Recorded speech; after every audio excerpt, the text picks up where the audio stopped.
upang kung saan ako naroon sa inyo lalagyan ko at kung saan ako karoon inagawa. Sinabi ko na Panginoon, hindi namin pagkakaroon.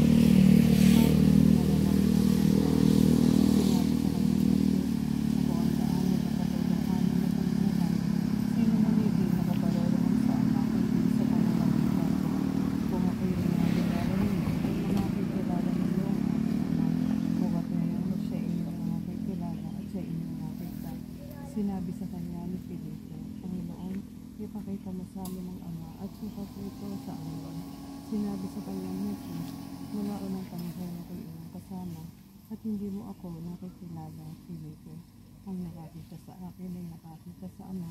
Paano sinasabi mo, ipakita mo sa amin ang Ama? Hindi ka ba nananampalataya na ako'y nasa Ama at ang Ama ay nasa akin? Ang mga salitang aking sinasabi sa inyo, hindi ko sinasalita sa aking sarili, kundi ang Ama na tumatahang sa akin ay gumagawa ng kanyang mga gawa.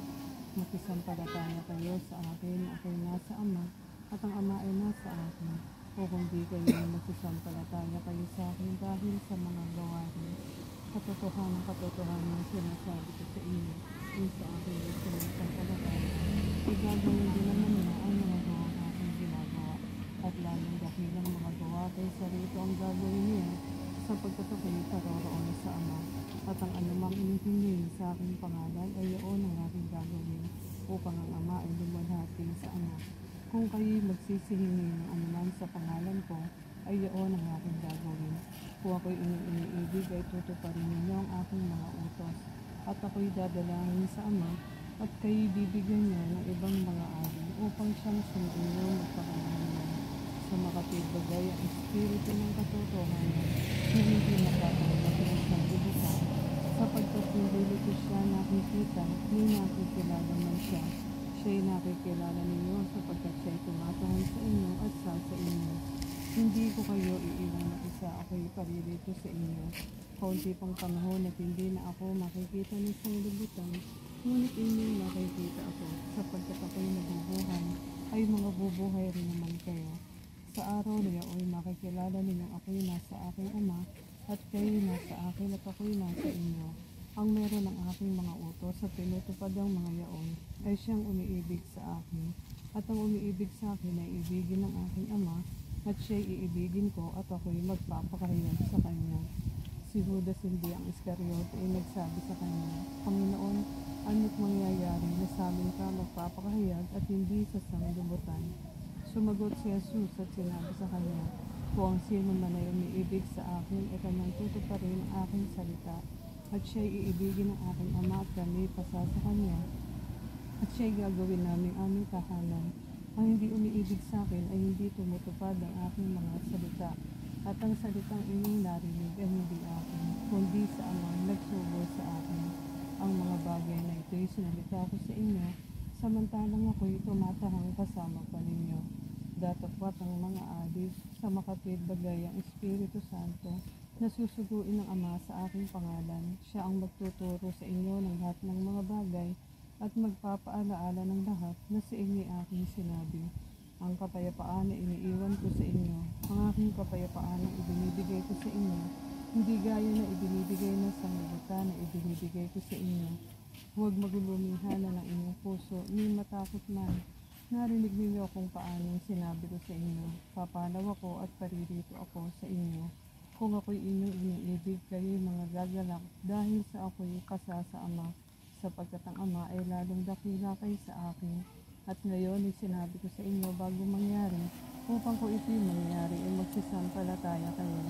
Hindi na ako magsasalita pa ng marami sa inyo, sapagkat dumarating ang prinsipe ng sanglibutan at siya'y walang anuman sa akin. Datapwat upang maalaman ng sanglibutan na ako'y umiibig sa Ama, at ayon sa kautosang ibinigay sa akin ng Ama, ay gayon din ang aking ginagawa. Magsitindig kayo at magsialis tayo rito. Naananawa ng inyo pong habag ay ilawit sa mga kapatid naming lumisa na sa lupa. Naananawa ang iyong ilaw ay magliwanag sa kanilang mga mata. Hanguin mo po sila sa mga kadilingan. Buksan mo po ang kanilang mga mata at pandinig. Maananawa ang inyo pong mga alagad ay ligirin sila at sa kanila'y iparinig ang mga salita ng kapayapaan at pag-asa. Panginoon, bagaman po di kami karapat-dapat, ay nangahas kami sumamo upang ang iyong kaawaan ipagkaloob sa mga kapatid naming tinawag mo na sa tapunang ito. Gawin mo pong matulad ang kanilang pagbabalik loob sa anak na alisaga sa banal na kasulatan. Ang katarungan mo po'y hindi nagmamaliw, nalalaman namin. Ngunit ang pag-ibig mo po naman ay walang hanggan. Isinasamo nga namin na padaluyin ang iyong katarungan diyan sa batis ng kaawaang nagmumula sa iyo.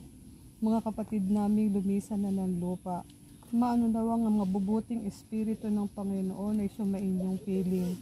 Ligirin kayo at tulungang magkalag ng mga tali ng kalupaan. Alamin ninyo at malasin ang kadakilaan ng Panginoon. Sumailalim kayo ng walang tutol sa kanyang katarungan. Subalit kailanmay huwag kayong mawawalan ng pag-asa sa kanyang kaawaan. Mga kapatid, ang isanawang tapat na pagmamalas sa inyong nakaraan ay makapagbukas ng pinto ng haharapin at maipatalo sa inyo ang nalalabi ninyo pang pagkukulang. Ang gawaing kinakailangan upang inyong mapagbayaran.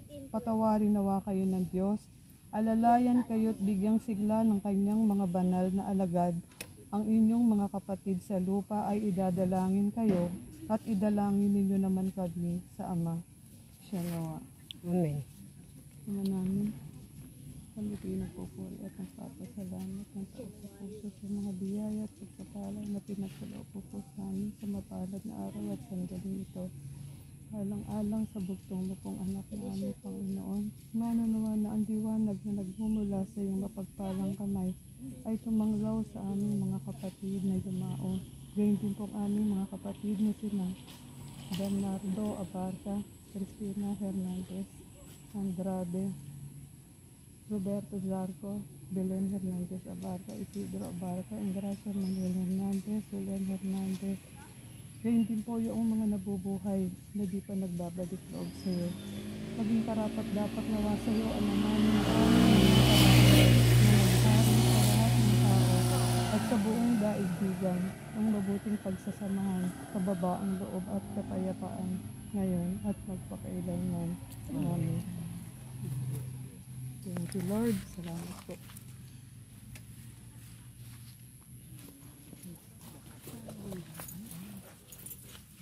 Ito na eh. Itutubo na dito.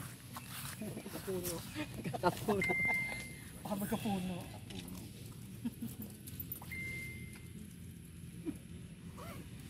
It is na.